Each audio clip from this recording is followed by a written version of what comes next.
Eastern Oklahoma. It's hard to imagine this peaceful country was home for men like Cherokee Bill, a man so mean he killed for the fun of it 13 people before he was 20. The Rufus Buck Gang, a small army that raped and murdered together. Or the Doolin-Dalton gangs. No bank or train was safe from them. It was also the home of the so-called bandit queen, Belle Starr. She was ugly, but that wasn't her crime. She liked other people's horses and got caught. They were the outlaws that roamed the Southwest from the Civil War into the 20th century.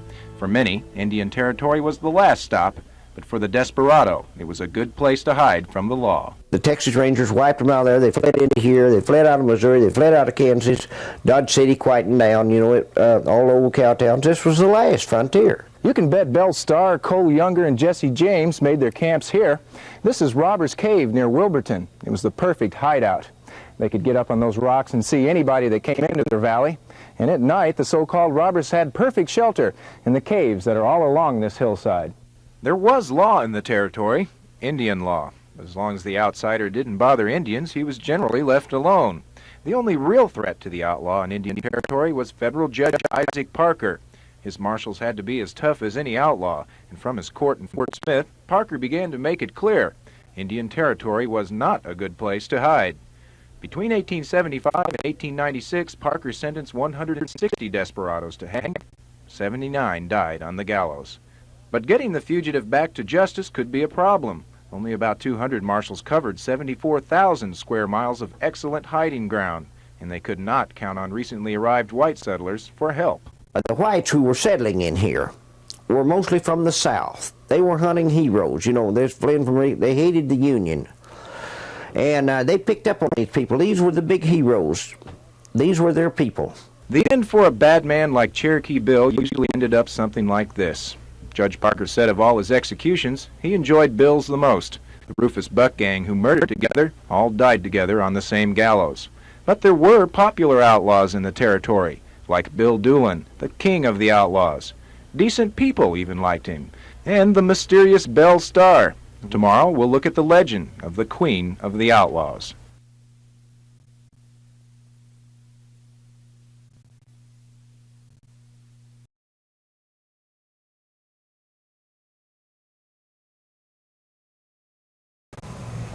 When we talk about the old outlaws that roamed the Indian Territory, one comes to mind that's probably the most famous and controversial.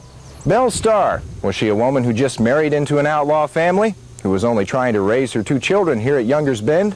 Or was she the kingpin of crime in the Indian Territory? In his book on Belle Starr, Western writer Stoney Hardcastle says Belle's hands were into more than just dishwater. Well, she controlled the vice. She controlled the whiskey business, which was big business. In fact, old number 9 highway is called Old Whiskey Trail. You'll find that on maps. She controlled cattle stealing and horse stealing.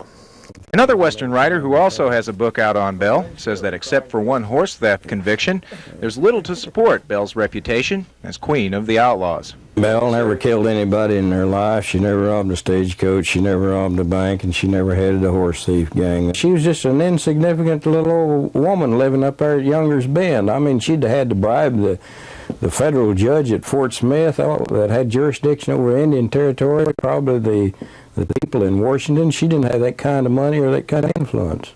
So how did all this female Jesse James stuff get started? When she married Sam Starr and moved into the cabin at Younger's Bend, everyone in the area knew of the Starr clan's lawless reputation, but the world wouldn't know about Belle until after her death. This ad in the Police Gazette of the day may shed some light on the beginning of the Belle Starr legend. Richard K. Fox was promoting his latest dime novel, which he wrote after her death in February of 1889. And instead of going back to documents and court cases and looking up the facts of the situation, this writer made up about 99.5% of that stuff, and historians have used it and enlarged on it ever since. So it appears what you want to believe about Myra Belle Shirley depends on who you talk to. Both experts do agree that Belle was probably shot and killed by Edgar Watson while she was riding near her home. It's believed she found out Watson was wanted for murder in Florida, and he killed her to make sure the word didn't get around. Lack of evidence kept Watson from ever going to trial, but he did fear the vengeance of Belle's third husband, Jim July, and fled the territory. Tomorrow we'll look at 2 very different versions on how the king of the outlaws got to Boot Hill and some outlaws that went straight.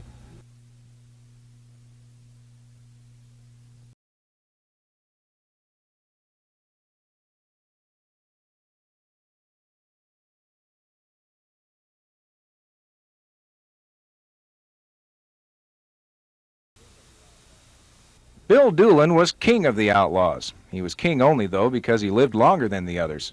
Bill and his gang worked the territory for 5 years. That's a long time, but Doolin's gang had some help. People, good people, liked Bill. He was a friendly person with them, and he had some members of his gang that had no respect for anybody. There is some doubt about how Bill met his maker. One version has the famous lawman Heck Thomas gunning down Doolin in a shootout near Quay, Oklahoma. We got about halfway down that hill when Heck Thomas called to him from the cane patch and said, "Halt, Bill," and that's the only words that spoken. Bill threw a Winchester slug into the cane patch at him, and the shooting began. The truth is not so exciting, but it is more interesting. It seems Doolin became so sick he died in his own bed. Lawman Heck showed up at Doolin's door moments after the outlaw had died. There was a $5,000 reward for Doolin, and Heck was afraid a death by natural causes would prevent collection of the money. So Heck blasted the lifeless body with his shotgun. Heck got the reward, but then did a strange thing. He gave the money to Doolin's widow.